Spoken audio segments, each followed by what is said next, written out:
Cam4.fr, le plus grand site de webcam live réservé aux adultes. 14h-16h, Brigitte Lahaie, Sud Radio. Bonjour à tous, nous sommes ensemble durant ces 2 heures sur Sud Radio et comme chaque fois que nous avons la chance d'avoir Michel Odoul à nos côtés, nous allons nous occuper des maux du corps et tout particulièrement, ma foi, nous allons pour une fois nous occuper de notre foie. Alors nous n'en avons qu'un, mais qu'est-ce qu'il est important de bien s'en occuper. Le foie est plutôt relié, je crois, à l'émotion de la colère, enfin c'est du moins c'est ce qu'on dit, et je m'amuse souvent à penser que les gens qui picolent beaucoup et qui donc souvent ont des problèmes avec leur foie ont également peut-être des soucis avec la foi, peut-être justement qu'ils n'ont pas foi dans la vie. Michel Odoul pourra nous en dire évidemment beaucoup plus dans un instant. En tout cas, sans doute que les frustrations de la vie, les critiques que nous subissons peuvent également nuire à notre organisme et donc provoquer des maux du corps. En tout cas, si vous avez envie de réagir, si vous avez envie de poser des questions, de venir nous parler de ce qui ne va pas chez vous, eh bien n'hésitez pas, vous nous appelez. Notre numéro, je le rappelle, 0826 300 300. Bonjour Michel Odoul. Bonjour Brigitte. C'est vrai que on a un seul foie et dans notre organisme, généralement, ça va par paire. Hein. Il y en a toujours deux pour qu'au cas où il y en ait un qui n'aille pas bien, on puisse... Ça va par deux pour les poumons et les reins, mais on a un seul cœur. C'est-à-dire que c'est vrai, mais on a 2 yeux, 2 oreilles, voilà. 2 narines.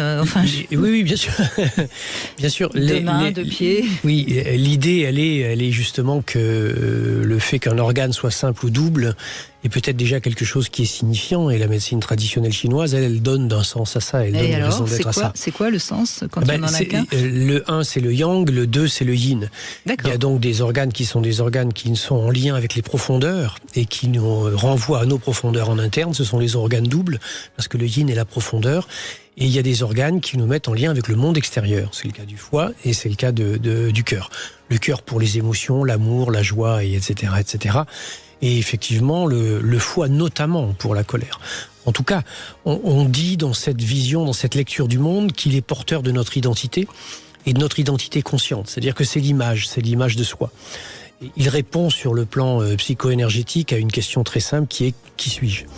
Et on est vraiment là dans la question de l'identité, on est vraiment là dans la question du moi.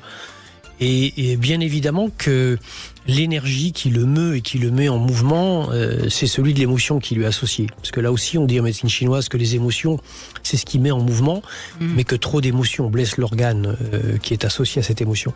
La colère, c'est une émotion saine et positive, parce que c'est elle qui nous permet de dépasser les frustrations, les obstacles, qui nous donne de la combativité et qui nous donne le sens de la lutte. À condition qu'elle soit ce qu'on appelle fonctionnelle. Si évidemment. Elle est dysfonctionnelle, ça devient destructeur. Et là, c'est l'organe qui malheureusement en souffre. Alors, ça voudrait dire quoi ? Ça voudrait dire que les gens qui sont facilement en colère pour un rien, enfin, on n'est jamais en colère pour un rien, mais peuvent avoir des problèmes au niveau du foie ? Ils peuvent avoir des problèmes au niveau du foie et ils ont fondamentalement un problème d'identité. Il y a un manque de confiance et si j'osais dire, pour revenir sur votre jeu de mots, votre langage des oiseaux un peu, il manque de foi en eux. Oui, c'est ça. Oui. Et on sait que l'alcool est peut-être un des plus grands ennemis du foie, et c'est pour ça que je faisais aussi le lien entre la foi, et on sait que souvent les alcooliques finalement n'ont pas foi en la vie. Et puis c'est par essence une question identitaire. C'est-à-dire que ça signe le doute fondamental sur soi. Et il y a derrière l'alcool 2 recherches fondamentales, si on voulait simplifier bien entendu, mais 2 recherches fondamentales. Un qui est la désinhibition.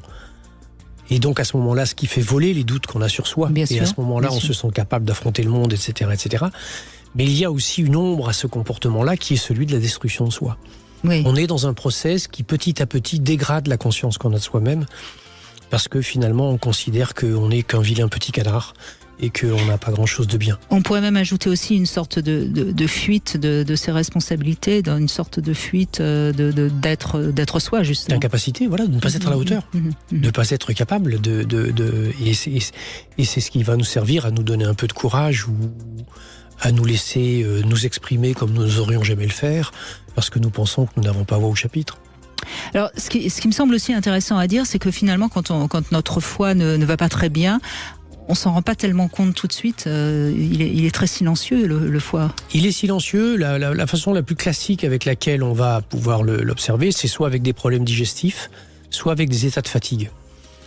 Les problèmes digestifs, c'est chaque fois qu'on aura consommé des choses qui sont un petit peu lourdes, parce qu'il y a notamment la charge des lipides dans le corps, des gras, des corps gras, etc. Donc ils participent avec la vésicule à la bonne digestion, la bonne assimilation et au bon recyclage de ces matières nutritionnelles alimentaires, les protéines, la graisse animale, etc., etc.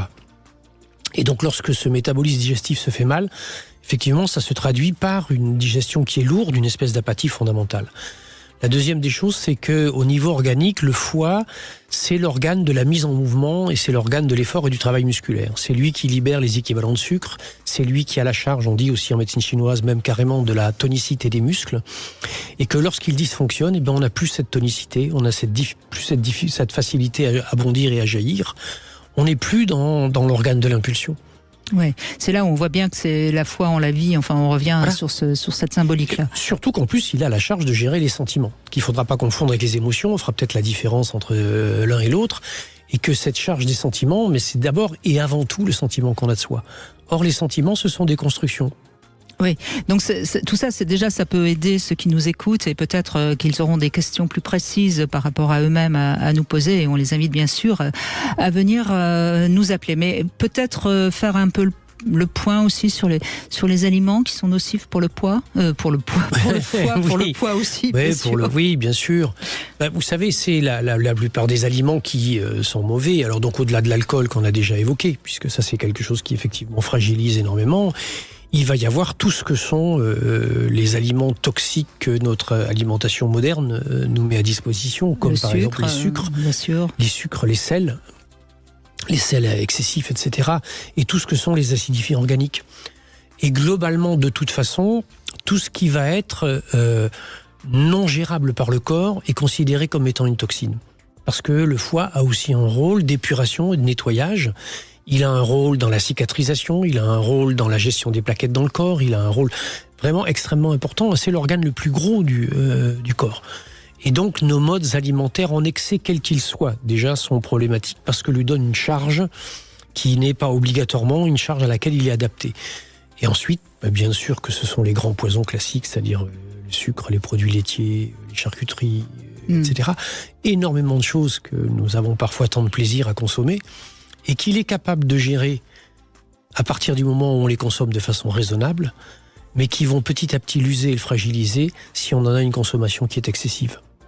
Bon, je crois qu'on a déjà dit pas mal de choses et puis maintenant on va voir en fonction de chacun d'entre vous, bien sûr. Vous avez des questions à poser sur les maux du corps autres que le foie, bien sûr. Profitez de la présence de Michel Odoul. Évidemment, 0826 300 300, on se retrouve tout de suite. Sud Radio, c'est votre opinion qui compte. J'écoute beaucoup Sud Radio pour M. Bertrand parce que c'est quelqu'un franchement qui a les mêmes, je veux dire, on partage les mêmes idées, quoi, voilà. Sud Radio, parlons vrai. 14h-16h, Brigitte Lahaie, Sud Radio.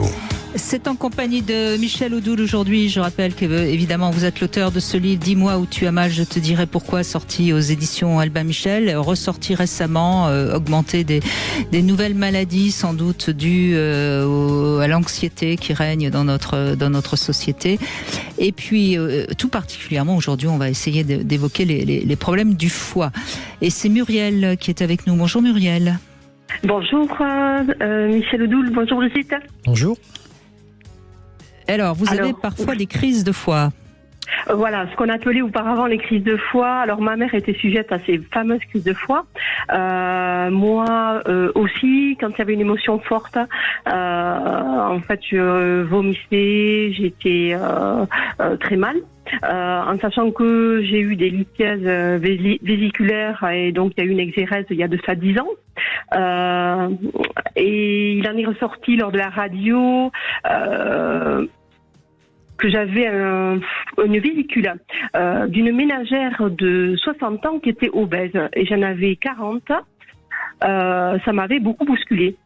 Voilà. Alors que je mange, je fais très attention. Enfin, je mange pas de maillot. Je fais quand même assez attention à ce que je mange. Voilà. Donc ça m'avait pas mal bousculé et interrogé aussi.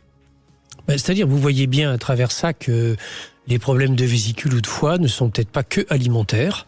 Et qu'effectivement, des vécus, des situations émotionnellement ou sentimentalement ou affectivement un peu perturbantes ou bousculantes conscientes ou non, peuvent aussi avoir une action au niveau de l'organe. Et alors, quant à l'image de la vésicule d'une ménagère de 60 ans, peut-être si c'est une ménagère qui goûte souvent sa cuisine et qui fait de la cuisine grasse. Parce que je pense que toutes les ménagères de 60 ans n'ont pas obligatoirement un problème de vésicule. Mais c'est une façon imagée de nommer les choses. Peut-être qu'il faut faire évoluer l'image un peu, quoi. Mais oui, sans doute, il y avait... et puis, l'asséner un peu moins vertement à une personne en la laissant partir avec ça... essayer peut-être de décoder un petit peu plus ce qu'il peut y avoir derrière. Mais c'est vrai que l'énergie du foie en médecine traditionnelle chinoise, il a la charge de porter ce qu'on appelle les sentiments et les affects. Et les sentiments et les affects, ce sont les constructions de soi que l'on fait en lien avec les vécus et l'interprétation des vécus qu'on a rencontrés au fur et à mesure de sa vie. Et quand on a déjà en première image référente une mère dont déjà une des caractéristiques, c'est un rapport sentimental et affectif à la vie qui l'amenait à mettre de l'intensité dans les vécus, quand cette exemplarité-là a été celle qu'on a eue, on en construit le même rapport à la vie. Et qui a sans doute besoin de calmer un petit peu tout ça, de désensibiliser et de se permettre de mettre moins de lourdeur dans ce que l'on vit. Oui, je crois que c'est déjà important que vous fassiez la différence entre ce que votre mère était et vous, parce que finalement, vous répétez, semble-t-il, un petit peu une problématique de maman. Exactement. Et là, je suis en train de faire mon génogramme et justement, alors là, le foie ne réagit plus, c'est la peau. Et du coup, j'ai un rush cutané au niveau facial qui est à chaque fois, qui ressurgit dès que je me mets dans mon génogramme. Voilà. Donc c'est très questionnant aussi, comme ça peut être déplacé. C'est pas déplacé, ça parle de la même chose. Effectivement, ça l'exprime dans une zone déplacée. Parce que qu'est-ce que c'est le visage au niveau symbolique ? Qu'est-ce qu'on met sur les papiers d'identité ? C'est la photo, voilà. Oui. Et donc, c'est la zone corporelle qui est effectivement représentative de l'identité individuelle. Et donc, le génogramme est quelque chose, si ça se manifeste sur la peau est gérée par l'énergie des poumons, qui est ce qui nous protège des agressions du monde extérieur. Ça veut dire que cette étude du génogramme, vous le vivez plus ou moins consciemment comme étant un risque.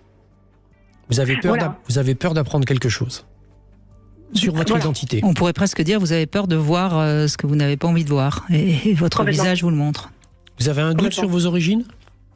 Oui, je me questionne beaucoup, oui. Ben voilà. C'est inconnu, des parents n'ont pas été, des grands-parents n'ont pas été reconnus, et je cherche depuis très très longtemps mes origines. Ben, vous les cherchez dehors, faut pas les chercher dehors, faut les chercher dedans. Oui. Et ne pas avoir peur de ce que vous allez trouver, parce que c'est souvent nos peurs finalement qui nous font ne pas pouvoir se dire exactement ce qu'il faut se dire, et du coup c'est le corps qui transpire nos peurs, si je puis dire. Oui, complètement, ouais. Et puis pour rebondir sur ce que disait Brigitte tout à l'heure, sur on est sur l'identité, l'identification. Effectivement, vous avez, je pense, beaucoup trop cherché à correspondre à un schéma familial, et vous êtes peut-être passé un petit peu à côté de vous-même, et vous avez besoin tout simplement de reconstituer votre identité propre. Vous savez, l'identité, elle se porte par deux choses. Le nom de famille, lui, voilà, il signe d'où l'on vient, ça c'est sûr. Mais il y a le prénom. Et le prénom, il est ce qu'on en fait. C'est-à-dire que dans ce que vous allez décider d'apporter comme réponse à la question « Qui suis-je ?», eh bien, il y a peut-être tout un pan de vous-même qui va se relâcher et se libérer. Et la conscience de vous-même, qui est portée par votre foi, va redevenir, comment on va dire ça, aussi limpide qu'une bile de bon état et de bonne composition. D'accord. Et puis, vous avez vécu déjà, et peut-être que vous pouvez faire une petite rétrospective entre ce que vous avez vécu qui vient de ce qu'on vous a appris, de votre culture, et puis ce qui a été des désirs propres que vous avez fait malgré vous, malgré votre entourage. Et vous allez voir qu'il y aura des choses qui ne seront pas tout à fait en cohérence, et c'est ça aussi qui va parler de vous. Tout à fait, oui. Aujourd'hui, je suis justement, je change de métier, donc je pense donc là, aussi que je m'affirme sur autre chose. Vous avez des désirs qui viennent d'ailleurs, qui viennent d'ailleurs par rapport à ce que vous pensiez, mais qui finalement viennent peut-être profondément de vous. Oui. Exactement, tout à fait. Et c'est très important ce que vous dites, et quand vous vous affirmez, il faut vous affirmer pour vous, pas contre ce qui a existé. Le pendant du foie qui s'appelle la vésicule, dont vous avez souffert, si le foie répond à la question « qui suis-je ?», la vésicule répond à la question « quelle est ma place ?» Et l'erreur bien souvent qu'on commet, c'est qu'on croit que la place, c'est ce que les autres vous donnent, alors que c'est ce que l'on prend. Complètement. Ah, c'est une phrase, je pense, qui va me porter. Je suis exactement dans ça, ouais. Un questionnement. Eh bien, c'est pas par hasard, comme on dit souvent, que vous avez appelé, que vous avez entendu ce que vous aviez en vous, mais que vous n'aviez pas encore clairement intégré. Parce que finalement, si ça résonne autant, ce que vient de dire Michel, c'est que quelque part c'était en vous, mais que c'était pas encore, comment dirais-je, accepté. Oui. Oui. Je suis en plein questionnement, là, par rapport au généogramme, par rapport au changement professionnel. Voilà, donc là je mets des mots sur certaines choses, j'essaye de comprendre et d'avancer. Oui, voilà. Mais vous savez Muriel, on est tous toujours en questionnement et c'est pour ça qu'on a besoin des autres, mais des autres qui nous écoutent et qui sont aptes à nous dire les choses qui sont en nous, mais que tout seul on n'arrive pas parfois à entendre parce que c'est compliqué d'avancer seul. Hein. Je crois qu'on a tous besoin de quelqu'un qui va nous servir de miroir. Hein. Oui, et qui va nous ouvrir des portes aussi sur ce que l'on est, et voilà. Qui va nous donner les clés pour ouvrir les portes qui sont en nous. Exactement, tout à fait. Je ne savais pas que vous étiez serrurier aussi, Michel Odoul. Vous en avez des talents. Un peu comme Louis XVI, mais je ne sais pas si je ne vais pas arrêter la comparaison là. Oui. Bon, mais écoutez, je vous remercie de cette réflexion et de tout ce que vous avez pu m'apporter. Merci à vous Muriel d'avoir participé. On va continuer bien sûr durant ces 2 heures. Merci Muriel. On fait une petite pause et puis on retrouve Jimmy justement qui a des questions également à vous poser, Michel Odoul. 14h-16h, Brigitte Lahaie, Sud Radio. Ça s'est passé sur Sud Radio. Gérald Darmanin, vous regrettez d'avoir dit que Karim Benzema était en lien notoire avec les frères musulmans? Je ne regrette pas de constater qu'il y a malheureusement des influenceurs importants, que je respecte en tant que sportif ou en tant que chanteur, qui malheureusement ne sont pas capables de faire un tweet pour dire qu'un policier... Vous avez dit. Il est en lien notoire avec les frères musulmans. Il y a un système radical qui s'exprime de manière générale parmi les influenceurs. Je pense que c'est naïf de ne pas le voir et c'est naïf de ne pas le dénoncer. Sud Radio, parlons vrai. 14h-16h, Brigitte Lahaie, Sud Radio. Dis-moi où tu as mal, je te dirai pourquoi. C'est en tout cas ce que vous propose Michel Odoul aujourd'hui. Et vous pouvez bien sûr nous rejoindre sur Sud Radio. C'est bien aussi quand le corps parle. Parce que le corps, il parle vrai, comme sur Sud Radio, hein, Michel Odoul. Absolument, il ne sait pas mentir. Il ne sait pas mentir, exactement. Bonjour Jimmy. Bonjour. Alors, vous avez envie de poser des questions parce que vous avez été opéré de la rate il y a 2 ans, hein, c'est ça? Oui, exactement, suite à un accident. C'était une ablation de la rate en urgence. Et je voulais savoir par rapport aux autres organes, quelle est leur réaction et surtout par rapport au foie, est-ce qu'il peut reprendre un peu le travail que reprenait un peu qu'effectuait la rate, oui. Voilà. Pas vraiment.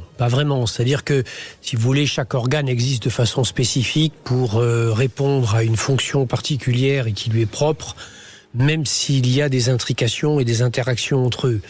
Le foie va travailler aussi loin, aussi bien qu'il peut, mais il participera pas au même niveau de composition du sang que le fait la rate. Il sera pas dans la même capacité à retenir le sang comme c'est le faire la rate. Même si on peut se servir, quand par exemple quelqu'un souffre de règles hémorragiques, c'est sur le méridien du foie en acupuncture qu'on traite cet excès de sang et ces états hémorragiques. En même temps, la rate est considérée, entre guillemets, comme un organe non vital fondamental, même s'il est profondément utile. Une partie de sa fonction peut être, entre guillemets, reprise un peu, en tout cas... Par le système lymphatique, non, c'est pas... Le système lymphatique, et lui, c'est pas un organe, mais c'est un système. Oui. Le système lymphatique, il est moins connu. Le pancréas peut participer à ça dans la manière avec laquelle il va permettre aux membranes cellulaires d'être perméables aux nutriments qui rentrent dans le sang et auxquels la rate a pu participer à la bonne assimilation. Par contre, le système lymphatique, oui, il a un rôle tripartite, lui, dans lequel il a à la fois un rôle... il a d'abord un rôle sur le plan immunitaire. Hein. C'est un lieu de constitution, de stockage, répartition de certains globules de défense. Mais c'est également un lieu d'épuration et certaines toxines sont renvoyées effectivement et éliminées par lui. Et il a un rôle de nutrition, c'est-à-dire que c'est même à son niveau qu'au dernier stade des intestins, avant que les matières organiques soient évacuées, certains nutriments passent encore dans le système lymphatique. Et donc il va jouer ce rôle. Avec évidemment la conséquence qui est que sur le plan physiologique, la rate et le système lymphatique ont à voir avec aussi la corpulence, l'œdématisation éventuelle de certaines zones corporelles, etc. Et que ça induit effectivement une nécessité à une vigilance sur le plan alimentaire, une certaine hygiène. Voilà, c'est pour ça. C'était justement par rapport à ça que je vous appelais. C'est quels sont les éléments à éviter, à favoriser, quel rythme. Premier aliment à éviter fondamentalement, c'est les soucis. Oui, exact. Ça c'est facile à dire, Michel Odoul, c'est pas forcément facile à faire. Hein. Bien sûr. Et donc là, mais vous savez, de la même manière qu'on va dire à quelqu'un qui fait une rééducation, qu'il faut qu'il aille chez son kiné ou son ostéo régulièrement pour faire les mouvements qui conviennent, on peut faire une rééducation du rapport qu'on a à la vie et au vivant. Et donc, il va peut-être falloir vous faire aider à la dédramatisation, notamment des inquiétudes et des soucis matériels. Ça, c'est la première composante majeure centrale. Sur le plan alimentaire, après, l'aliment essentiel qui est traité par le couple particulier que forment la rate et le pancréas, c'est le sucre. Et tout ce que sont les sucres rapides et les sucres lents. Et il y a bien sûr là à moduler véritablement, sans aller obligatoirement vers un régime cétogène, mais en allant vers une diététique dans laquelle déjà à minima les sucres rapides n'aient quasiment plus leur place en dehors de quelques situations d'exception particulières. Ah d'accord, carrément, il faut arrêter tous les gâteaux, les Alors, boissons. Dans ce que j'entends dans votre question, je dirais non, ne vous inquiétez pas. Le corps et la vie n'est jamais dans la discussion, jamais toujours. Mais elle est en revanche dans la régulation. C'est pas le tout ou rien, c'est-à-dire que vous pouvez vous faire plaisir, manger un très bon gâteau de temps en temps, c'est pas grave. Ce qu'il faut pas, c'est manger 2 gâteaux à midi et soir tout le temps. Un des secrets de la diététique chinoise, c'est ce qu'on appelle les repas de fête. C'est-à-dire la conception d'une diététique qui intègre des entorses. Parce que nous sommes capables de gérer, mais il faut que ce soit occasionnel, en fait. C'est l'habitude. On peut se permettre, mais ouais. Voilà. Et là, on vient au deuxième champ fondamental sur le plan psycho-émotionnel, sur lequel il faut être extrêmement vigilant quand on a eu une opération de la rate. Après les soucis, ce qu'il faut éviter de mettre de façon trop importante dans sa vie, c'est les habitudes. Et il faut donc essayer de se donner des espaces de curiosité, de nouveauté, de choses qui nous sortent de ces fonctionnements et de ces ronrons habituels. Parce que ça épuise énormément cette énergie-là. À partir du moment où ça épuise cette énergie-là, il y a tout un tas de fonctions en interne qui sont des fonctions qui vont avoir un petit peu plus de difficultés à exister sur le plan physique. D'accord, mais pour l'instant, là, personnellement, depuis que ça m'est arrivé, j'ai pas rencontré de gros problèmes. Je vois pas de grosses différences non plus. Non, d'accord. Je suis pas tombé malade pour l'instant, je touche du bois. Mais c'était plus par rapport au fait qu'on m'a dit que certains organes pouvaient... Bon, la rate, il n'y aura aucun organe qui va remplacer son rôle, comme on a dit au début, mais ils peuvent, on va dire... on peut vivre sans, en tout cas. Ouais, exactement. Bien sûr.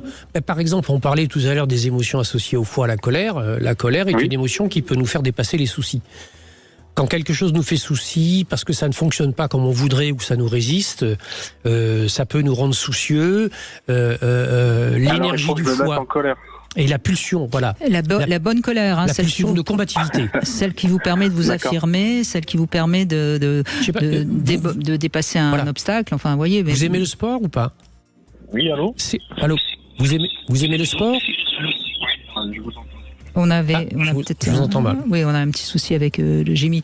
Bon, je crois qu'on a fait le tour de toute façon de la question. Je pense que Jimmy a bien... C'est l'idée de l'agressivité qu'on a dans le sport, qui est ce que signifie la colère positive, c'est-à-dire la capacité à se battre. La combativité qui est nécessaire. Je crois qu'on l'a retrouvé, Jimmy. Oui, je suis là, oui. Bon, donc... merci beaucoup pour toutes ces réponses. Si vous avez des soucis, faites du sport. Inquiet, mais c'était comme j'avais eu l'occasion de... Vous avez raison, puisqu'on est là. Donc vous avez compris, quand vous avez un souci, faites du sport. D'accord, c'est super. Merci beaucoup. Je vous en prie, merci à vous. Et le sport en chambre, ça compte comme du sport, hein, Michel Odoul? Bien sûr. Bon, après, on va définir les disciplines. Il y a Kama, il y a Sutra, il y a... Oui, voilà. Voir les deux. Merci Jimmy. Justement, on passe aux questions intimes avec Franck qui est avec nous. Bonjour Franck. 3 questions intimes et vous pouvez en poser une ensuite à Michel Odoul. Première question, à quelle heure préférez-vous faire l'amour? Je sais pas. Bonjour Brigitte, bonjour Michel, pardon. Bonjour. Je sais pas s'il y a vraiment une heure que j'affectionne particulièrement. Alors, juste préférence comme ça, sur 24 heures, quelle est l'heure que vous choisiriez là, comme ça? Allez, on va dire le soir. Le soir, mais après 22 heures, avant? Oui, après au moment du coucher. Oui. C'est marrant, hein, beaucoup d'hommes répondent ça, 22 heures. Oui, c'est quel organe? C'est l'organe du pénis? C'est le maître-cœur. C'est le maître-cœur et c'est le maître-cœur en énergétique. C'est ce qui gère le rapport au désir. Bon, alors c'est normal. La puissance. Et donc la sexualité, la vasodilatation, la vascularisation, etc. Donc c'est cohérent. Sur le plan énergétique, c'est l'heure cohérente. C'est tout à fait cohérent. Très bien. Deuxième question, Franck, est-ce que vous avez déjà donné une fessée ou reçu une fessée? Est-ce que c'est quelque chose qui pourrait vous intéresser? Alors, j'ai dû peut-être essayer de donner une fessée, mais c'est pas vraiment mon truc. Non, c'est pas tout ce qui est associé, j'associe ça à, on va dire, à un acte de violence. Donc non, c'est pas trop mon truc. Même si dans l'excitation, je comprends que ça puisse exciter certaines personnes. Moi, c'est vraiment pas mon truc. D'accord. Bah écoutez, c'est une question à laquelle vous répondez tout à fait clairement. Il n'y a pas à juger quoi que ce soit. Et dernière question, est-ce que vous gardez un bon souvenir de votre première fois? Non. Non, c'est bien dommage, mais bon, c'est comme ça. Non, alors première fois, non, je pourrais même pas la définir. Enfin, je pense l'avoir occultée. Vous vous souvenez pas de avec quelle femme vous avez fait l'amour la première fois? Je pense pas. Ah bah écoutez, c'est étonnant ça, parce que généralement on s'en souvient. Vous êtes peut-être Alzheimer, attention Franck. Vous êtes qui, vous, en fait? C'est bien, vous avez de la répartie. Voilà. Bon, bah écoutez, c'est que ça n'a pas dû être, en effet, voilà. Bon. Eh ben, vous pouvez poser une question à Michel Odoul, il vous écoute. Alors, bonjour Michel. Bonjour. Par rapport au thème d'aujourd'hui, j'ai un problème, on va dire, d'allergie chronique depuis, on va dire, une 8aine d'années, qui démarre toujours à la même période, qui finit toujours à la même période. Et peu de temps après, j'ai on va dire, un problème d'haleine. Ma compagne me dit, oula, alors pourtant je mange exactement pareil que d'habitude, je change rien, et on va dire sur une période d'1 mois, elle me dit, bon, tu as une odeur, tu sens un peu plus fort que d'habitude. Vous avez une haleine de chacal? Ouais, on peut définir ça comme ça, apparemment. Mais le reste de l'année, rien du tout. C'est drôle. Donc, est-ce que j'ai entendu dire que ça aurait pu être associé à un problème de foie? Oui, surtout si votre allergie est une allergie printanière. Alors, je ne sais pas si on peut la qualifier de printanière. Elle commence à partir du 15 janvier et finit au niveau début mai, vers le 8 mai, un truc comme ça. C'est ça, parce que les saisons qui sont associées à l'énergétique et donc aux différents organes sont les saisons réelles, pas les saisons calendaires comme les nôtres. Nous, on considère que le printemps, c'est au moment de l'équinoxe de printemps, alors que le printemps est déjà arrivé depuis 1 mois et demi. Nous considérons, nous, le printemps quand nous voyons les bourgeons qui sortent. Sauf que la graine, elle a démarré déjà 4 semaines à 5 semaines avant pour pouvoir sortir de terre. Et que donc le printemps, il commence dès la fin janvier pour aller se terminer justement jusqu'à la fin avril. Et donc, c'est la phase où montent en puissance justement les énergies qui sont les énergies du bois et les énergies du foie. Et la deuxième des choses, c'est que cette énergie du foie, c'est l'énergie qui a la charge. Dans notre système immunitaire, il y a 2 pans du système immunitaire, un pan de système immunitaire acquis et un pan de système immunitaire inné. Le foie gère le système immunitaire acquis. Et donc, c'est ce qui a la charge de répondre à des allergènes. Et enfin, la troisième des choses, c'est qu'effectivement, très fréquemment, en dehors des cas de tartre dentaire qui, eux, génèrent une haleine plus ou moins malodorante, mais de façon permanente, quand il y a des haleines qui sont un peu moins bonnes, comme vous vous situez dans une phase précise, il y a de très fortes chances que ce soit le système digestif, et dans le système digestif, le foie et la vésicule qui sont en déséquilibre. Et donc, oui, il y a véritablement quelque chose qui, dans la construction de l'identité qui a été la vôtre, répond à un besoin de protection viscérale, réactif et instinctif face au monde extérieur, parce que vous le considérez comme étant agressant. Oui, enfin, je me considère pas tant agressé que ça, mais je subis plutôt. Ben c'est exactement ça. Oui, quand on subit, on est quand même un peu. Si vous subissez, c'est que vous êtes pris par le monde extérieur qui vous contraint. Alors peut-être qu'il faut comprendre aussi qu'est-ce qui, dans l'hiver, peut peut-être vous sentir dans une position où vous êtes obligé de subir et que donc. Je déteste l'hiver. Oui, donc et peut-être qu'à ce moment-là, vous êtes, il y a des choses qui s'accumulent et que vous n'avez pas l'énergie, si je puis dire, pour commencer à revivre vraiment tranquillement en laissant de côté tout ce que vous avez subi durant l'hiver. Enfin, je sais pas. Hein, qui autour de vous est né dans la 2e quinzaine de janvier? Dans ma famille, personne. Ma compagne. Bah voilà, hein. Bon. Oui. Peut-être qu'il y a quelque chose à comprendre par rapport à tout ça, mais bon. Peut-être qu'il y a des pistes de vécu de contrainte, je sais pas. Contrainte avec ma compagne, non. Au contraire, tout se passe très très très bien. Mais je sais pas. À réfléchir peut-être. À réfléchir et puis. Qu'est-ce que ça représente pour vous le couple?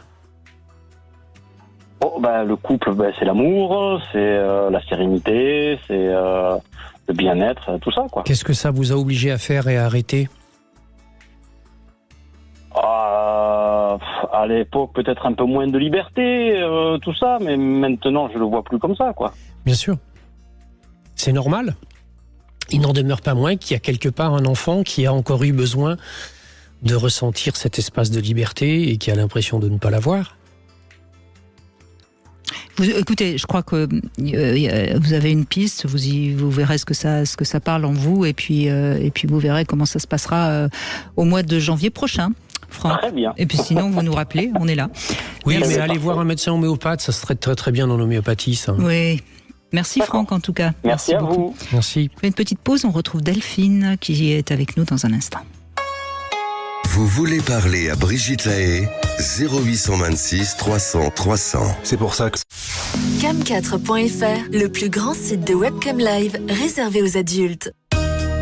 14h-16h, Brigitte Lahaie, Sud Radio. Et on continue avec Michel Odoul, fondateur de l'Institut français de Shiatsu, de parler du foie. Et on voit bien, puisque Delphine aussi, dans un instant, va nous parler de son foie. On voit bien que c'est un organe important, essentiel. Et donc, il faut en prendre soin. Bonjour Delphine. Oui, bonjour Brigitte. Bonjour docteur. Oh, pas docteur, non. Non, Michel Odoul n'est pas médecin, hein, je tiens toujours à le préciser, et il ne prétend pas l'être d'ailleurs. Hein. Donc voilà, mais on peut l'appeler docteur en bien-être, en tout ce qu'on veut, voilà, au sens, voilà. Mais pas médecin, c'est important de le dire. Un docteur dans la bienfaisance. Voilà, moi je lui donne son diplôme, je suis d'accord. Alors oui, j'ai le foie gras. Ça va faire 2 ans qu'on m'a indiqué ça. Pour Noël, c'est parfait. Hein. Oui, parce que ça va être bon. Avec du pain d'épices et de la confiture de figues. Vous êtes toute bonne à manger, Delphine. Je suis très sucrée, malheureusement. J'aime beaucoup le sucre. J'en consomme beaucoup moins, mais j'en ai consommé beaucoup. Et j'ai beaucoup de gamme à jeter, mais je ne bois pas d'alcool. Oui, mais il peut y avoir des problèmes hépatiques qui génèrent des transaminases et des gamma-GT qui soient liés à un fait alimentaire, et absolument pas à un fait alcoolique. Il y a même des personnes qui... ça s'appelle le syndrome de la frite d'ailleurs, et ça fait pas du tout rire les gens qui l'ont. Les personnes qui mangent des féculents comme par exemple les pommes de terre, et chez qui ça fait monter le taux d'alcool dans le sang, parce qu'ils le transforment en alcool. Et c'est particulièrement gênant et problématique parce que, par exemple, il faut pas manger de purée ou de frites avant de prendre la voiture. Si vous avez un contrôle, ou même si vous en mangez trop, vous risquez d'avoir un accident et qu'on vous considère comme étant alcoolique. Donc, l'alimentation, effectivement, peut générer des tensions au niveau hépatique. Et vous avez nommé un des premiers responsables de ça, bien entendu, qui sont les sucres, et notamment les sucres rapides, les sucres raffinés. Qui sont une véritable toxine, un véritable poison, notamment pour la sphère hépatique. Et donc je pense notamment le chocolat, c'est mauvais. Oui, pour le alors foie, le chocolat, si c'est du chocolat amer non sucré, non, ça va. Oui. Ça va aller. Enfin, en général, les chocolats qu'aiment les gens, c'est des chocolats sucrés. Voilà. Mais comme le foie est un organe qui absorbe énormément de choses, qui filtre, qui élimine, ou qui recycle en énergie, etc., il nous permet pas mal d'entorses et de dérapages. Et quand il dysfonctionne, là, il faut qu'on rentre dans une régulation, effectivement, des apports alimentaires, et qu'on soit prudent sur tout ce que sont les toxiques. Donc, effectivement, à nouveau, les graisses animales, surtout les graisses saturées. Alors, on parlait foie gras, les graisses de type oie ou canard, etc., c'est des graisses polyinsaturées. Donc, celles-ci, elles posent pas de problème. Elles pourront jouer leur rôle au niveau organique. Par contre, toutes les graisses saturées et d'ailleurs l'alimentation industrielle sont des choses sur lesquelles il faut être extrêmement vigilant. C'est vrai que c'est inconfortable, ce problème-là. J'ai plus de vésicule biliaire. Est-ce que ça joue aussi, ça ? Bien sûr, ça a été un facteur aggravant. Bien sûr, mais si vous voulez, globalement, à travers la manière avec laquelle, en tout cas, moi j'essaye de transmettre les choses, c'est de ne pas limiter les choses à la pure mécanique et de comprendre que les modes de vie et la manière dont on se pense est aussi quelque chose qui a une interaction avec ça. Et donc, il y a sans doute aussi chez vous, pour vous, le fait que pendant un certain temps dans votre vie, et peut-être pendant un temps certain, vous avez tenu à sécuriser les choses, vous avez absolument voulu établir ou instaurer dans votre vie peut-être une sécurité ou une sécurisation matérielle qui vous a conduit à utiliser de façon excessive cette énergie-là.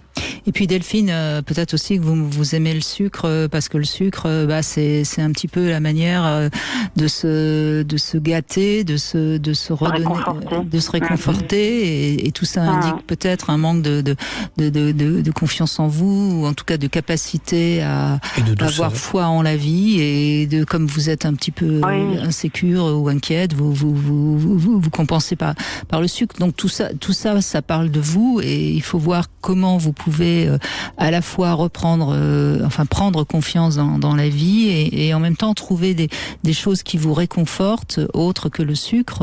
Il y a peut-être tout ça à voir. Et on est avec ça vraiment, parce que c'est une pathologie qui est quand même assez trouble et assez obscur et assez difficile à objectiver. Et je pense qu'on peut, avec le règne animal, trouver une analogie qui peut être satisfaisante. Parce que le foie gras, bien sûr que le foie gras, j'évoquais tout à l'heure les canards et les oies. Ce sont d'ailleurs les seuls oiseaux qu'on peut gaver pour faire du foie gras. Et pourquoi ? Parce que ce sont des oiseaux qui sont des migrateurs, qui volent très longtemps et très loin.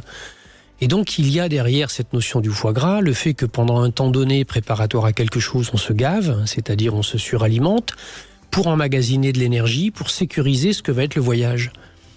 Et là, il faut, par extension, justement, aller vers le sens symbolique de ça. Je pense qu'une partie du voyage sur votre chemin de vie a sans doute eu besoin d'être sécurisée, voire sursécurisée. Oui, j'ai eu un divorce très difficile. J'ai été séparée de ma fille, et ça a été très très douloureux. Et pendant cette séparation, je survivais, pour moi, grâce au sucre. Ah oui, c'est ça. Oui, donc vous avez une réponse. Mais bon, maintenant... Et comment on fait maintenant pour retrouver un foie sain ? Alors déjà, il faut changer un tout petit peu ses habitudes, ce qui n'est pas toujours simple. Je mange de moins en moins de sucre. j'ai plus autant de plaisir, je veux dire. Mon seul plaisir, c'est mon café le matin avec le miel. C'est le sucre que j'ai encore gardé. Oui, mais là... Après, les gâteaux, les chocolats, c'est là, fini, vous me parlez de l'alimentaire et de la mécanique. Oui. Vous savez, le foie est un organe extraordinaire. Hein. C'est le seul organe du corps qui repousse quand on en coupe un morceau. Il a un potentiel de renouvellement qui est absolument extraordinaire. C'est pour ça d'ailleurs qu'il porte symboliquement l'énergie de la naissance et de la renaissance, de l'expansion et de l'expulsion. Et on est vraiment et l'expression et etc. C'est l'organe vraiment de la mise en avant et de la mise en route des choses. Et donc il y a sans doute un besoin fondamental pour vous de tourner la page. Je t'expliquais tout à l'heure qui répond à la question qui suis-je. Peut-être faut-il que vous changiez votre identité que vous avez par rapport à vous-même. C'est-à-dire que vous ne portiez plus cette blessure de négation de vous. Parce que là, on voit bien, il y a ce divorce difficile, et puis il y a aussi cette fille que vous ne pouvez plus voir et qui quelque part vous empêche donc d'être maman. C'est la négation, c'est ça. Et c'est ça c'est cette symbolique-là sans doute qui vous a fait plonger dans l'addiction au il faut le sucre. retravailler. Et donc c'est ça qu'il faut comprendre. C'est pas parce qu'on vous a retiré votre fille que ce n'est plus votre fille, par exemple. Je l'ai récupéré depuis, Brigitte, ça va faire 10 ans, mais ça a été très dur. Mais bien sûr. Le moment où on a été séparés avec ma fille, ça a été aussi douloureux pour elle que pour moi. Ça a été un combat pour qu'elle puisse revenir avec moi. Et elle s'est autant battue que moi. Pourtant, oui, mais moi, attendez, je crois qu'on entend tout. Tourner la page, c'est vraiment le mot, Delphine, on comprend tous évidemment ce que c'est que pour une mère d'être séparée de sa fille. Moi, je vous parle de ce que ça a signifié pour vous, qu'on vous retire votre fille et donc on ne respecte pas votre rôle de mère. Je pense que c'est ça qu'il faut travailler et voir ce que ça a représenté pour vous en profondeur, voyez. Et peut-être que là, ça va vous permettre d'avancer, quoi. Et de tourner la page. Oui, bien sûr. Mais la blessure, elle est l'essentiel, là. Ça. Mais c'est dans l'idée de tout ce qu'on vous a dit là, vous voyez bien qu'il y a quelque chose qui doit répondre autrement à cette question qui suis-je. Répondre autrement à cette question qui suis-je, c'est quoi ? C'est reconnaître et retrouver une autre personne dans votre miroir. Changer peut-être de coiffure de cheveux. Trouver quelque chose qui va changer votre apparence. Essayez de trouver des activités dans lesquelles vous allez constituer une identité nouvelle. Et c'est pas parce qu'on vous a retiré votre fille que vous n'étiez plus sa mère, voyez. C'est-à-dire que c'est le regard de l'autre aussi qui quelque part. Alors vous êtes sans doute trahi, c'est injuste. Et cette colère-là, vous n'avez peut-être pas su non plus la faire vibrer à l'extérieur de vous. Et on sait que le foie, on l'a dit tout à l'heure, elle est très, très en relation avec l'émotion de la colère. Vous voyez, c'est tout ça. Alors on refait pas l'histoire, mais je pense qu'en comprenant mieux ce qui s'est joué pour vous à ce moment-là, ça va libérer quelque chose qui, quelque part, continue à être dans votre foi. Oui, je pense, oui. Et sur le plan des réponses mécaniques, allez voir un acupuncteur ou un praticien shiatsu, allez voir quelqu'un qui va travailler spécifiquement sur l'énergie de cet organe pour lui redonner sa capacité à jouer correctement son rôle. C'est exactement ce que je suis en train de faire. C'est parti. Voilà, c'est le chemin que j'ai pris. Alors, j'ai rencontré une acupunctrice qui est extraordinaire. Malheureusement, elle n'est pas dans ma région, donc je suis obligée elle est dans le nord, donc je vais une fois par mois essayer d'aller la voir. Ça participe au changement d'identité, ça. Eh oui. Vous retrouverez votre nord pour avancer. Merci beaucoup, en tout cas Delphine, merci à vous. Merci. On va continuer bien sûr dans cette deuxième heure. Vous avez des petits soucis au foie ou vous voulez poser des questions plus particulières à Michel Odoul, il est avec nous, 0826 300 300. Bien sûr, vous pouvez nous rejoindre. Et puis je vais vous donner une petite devinette. Elle est en relation avec ce qui s'est dit tout à l'heure. Quelle est la fée la plus méchante ? Vous avez le temps des infos pour trouver la réponse. Et puis si vous la trouvez pas, de toute façon, c'est pas grave. On a l'habitude. C'est toujours un petit peu d'humour que j'aime mettre entre les 2 heures. Allez, on fait une petite pause, on laisse la place aux infos et on retrouve Michel Odoul juste après. Sud Radio. Sud Radio. Parlons vrai. Parlons vrai. Sud Radio. Parlons vrai. Sud Radio est sur YouTube. Suivez-nous pour voir ou revoir vos émissions en vidéo sur notre chaîne YouTube Sud Radio. Parlons vrai.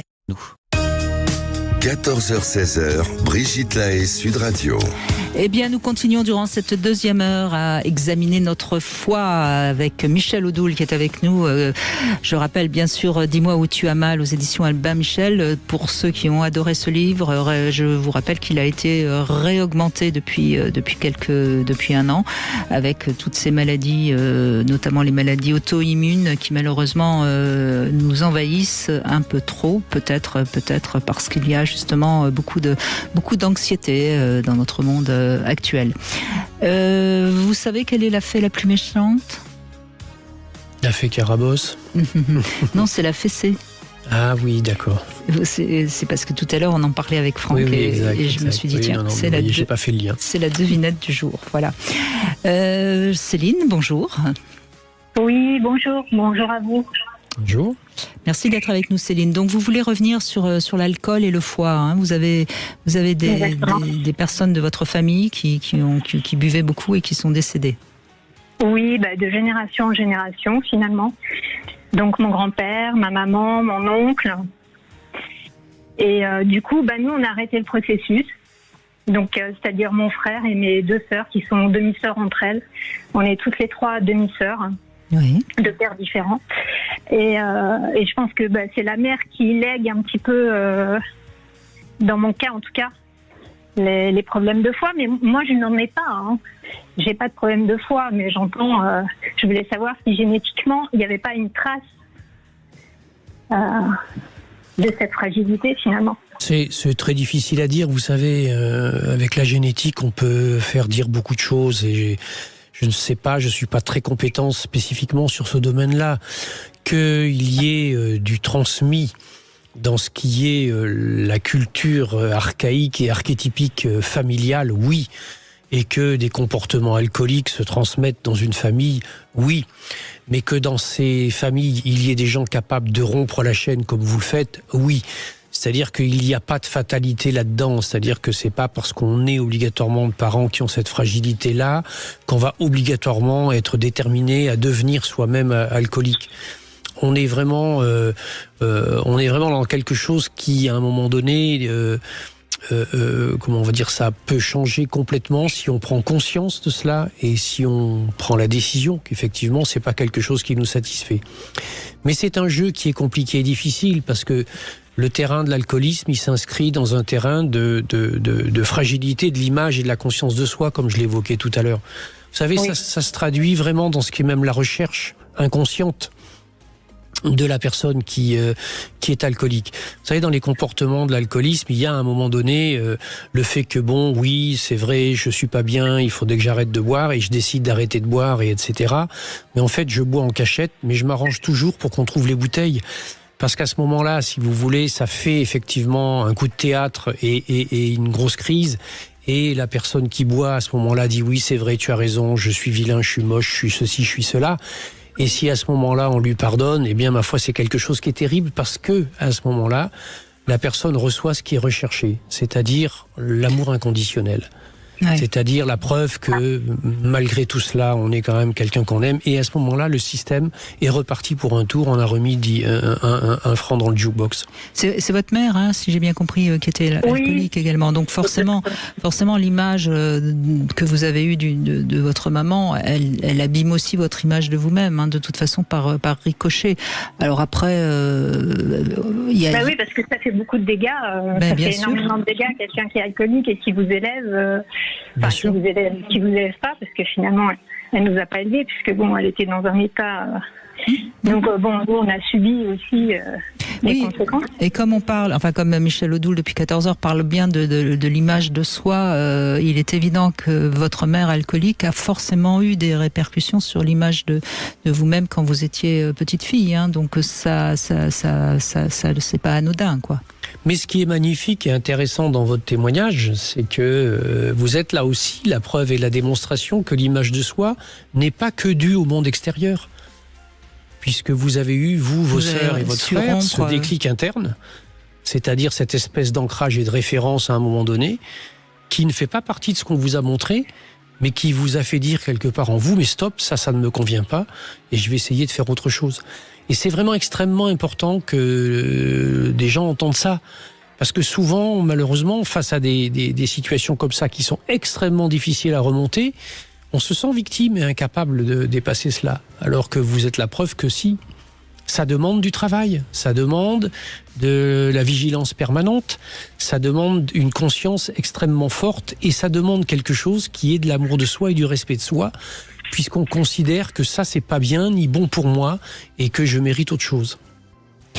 Il n'y a pas de fatalité, vous voyez Céline, c'est-à-dire que vous avez souffert évidemment de voir ces 3 personnes de votre famille se détruire, hein, parce qu'au fond c'est ça, hein, et vous avez eu la force, vous, de dire non, je ne mérite pas ça.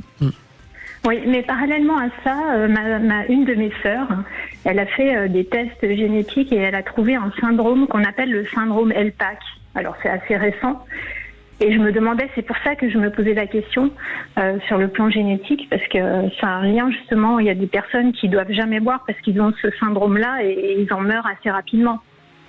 Écoutez, vous savez, avec les noms des maladies modernes, on y met surtout le nom des gens qui ont cherché et travaillé dessus. Donc après, il faudrait définir plus précisément ce dont il s'agit, mais il faut bien que vous compreniez ce qui se passe avec votre sœur.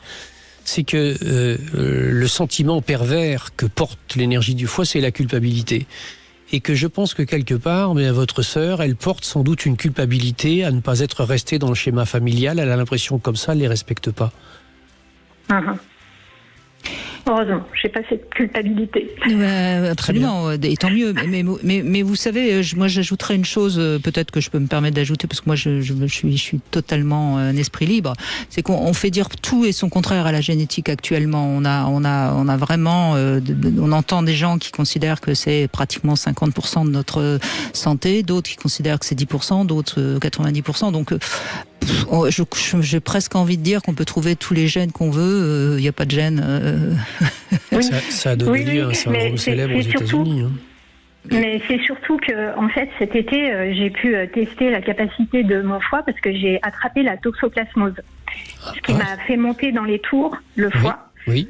Et ils n'ont jamais vu ça, quoi. J'avais un résultat incroyable, quoi. Normalement, c'est entre 10 et 40, 35 ou je sais plus. Et moi, j'étais à 600, je crois. C'était énorme. Et en fait, j'ai attrapé la toxoplasmose. Et jusqu'à ce que je comprenne que j'avais ça, j'ai pu tester la capacité du foie parce que j'étais complètement crevée. Et alors que moi, je suis hyper solide, hyper résistante. Et il a pu se régénérer. Et il a pu se régénérer. J'ai encore pas fait mes tests. J'ai quand même une tendance à être quand même un petit peu haut, mais pourtant j'ai un régime tout à fait normal.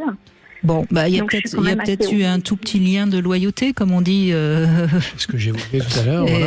Voilà, vous avez eu ce petit lien de loyauté. Vous en êtes sorti. Ça parle de vous et de ce lien à votre famille. Voilà.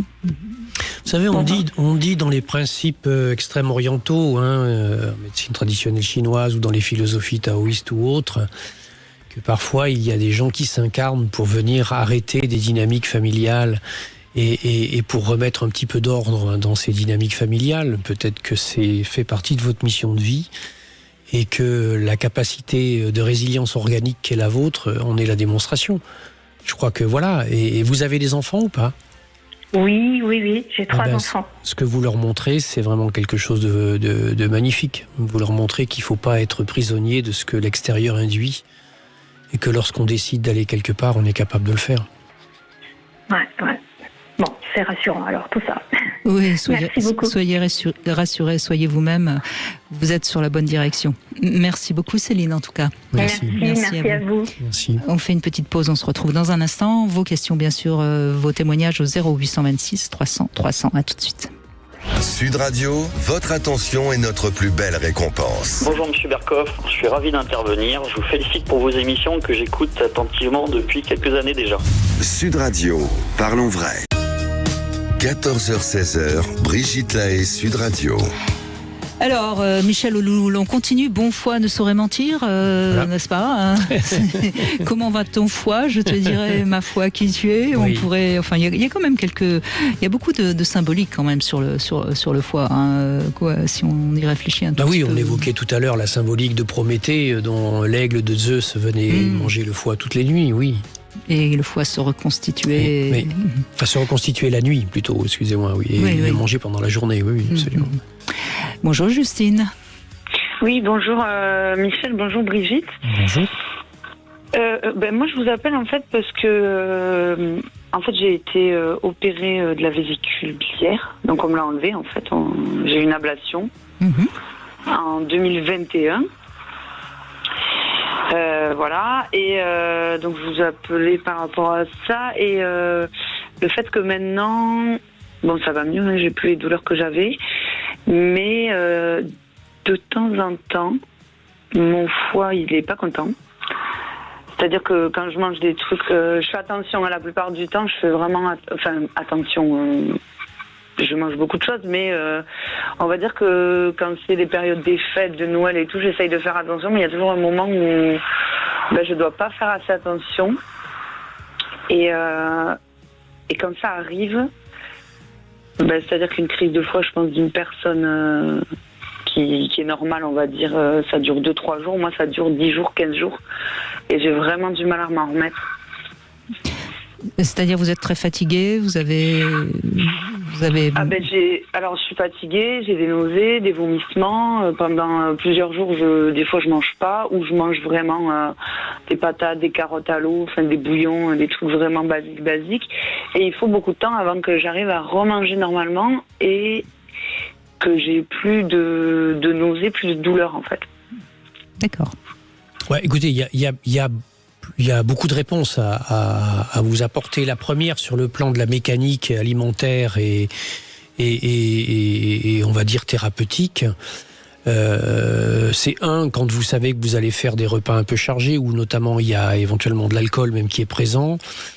Il y a un élément extrêmement simple et basique qui existe en complément alimentaire qui s'appelle le charbon actif, qui est quelque chose qui a une capacité absolument incroyable à absorber une grande partie des toxiques qu'on va avoir à consommer. La seule précaution qu'il y a à prendre avec le charbon actif, c'est éviter de le prendre si on prend des traitements, parce que ça diminue l'efficacité des médicaments, puisque ça en absorbe une partie des principes actifs. Mais si vous n'êtes pas sous traitement médicamenteux, c'est quelque chose qui va énormément vous aider. La deuxième des choses, et la médecine qui est particulièrement pertinente et étonnante, en dehors du conseil naturopathique habituel, c'est l'homéopathie.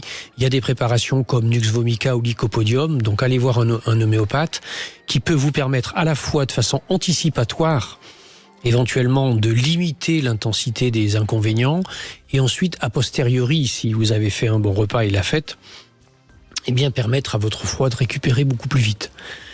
Après, on l'a déjà évoqué tout à l'heure, que une vésicule qui a été enlevée, le rôle de la vésicule, c'est de recevoir, de condenser, de relâcher donc la bile, comme je l'expliquais à la sortie de l'estomac. Et c'est elle, parce qu'elle est porteuse d'une très grande intensité d'acidité, qui par cette acidité dissout les graisses. Et donc de ce fait rend le processus de digestion léger. Donc quand la digestion est légère, on a la forme, on a le peps, etc.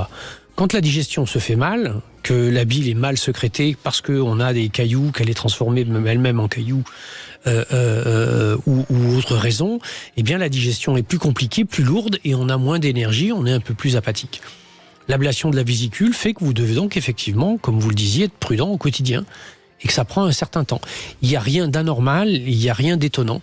Et là, bien sûr, les réponses sont celles que je vous ai données. Sur le plan psycho-émotionnel, plus vous allez mettre de l'intensité, de la joie, du plaisir, et comment on va dire ça, de la non-culpabilité dans le fait de participer au bon repas et de faire la fête avec les autres, moins l'effet alourdissant, densifiant et aggravant va être important pour vous.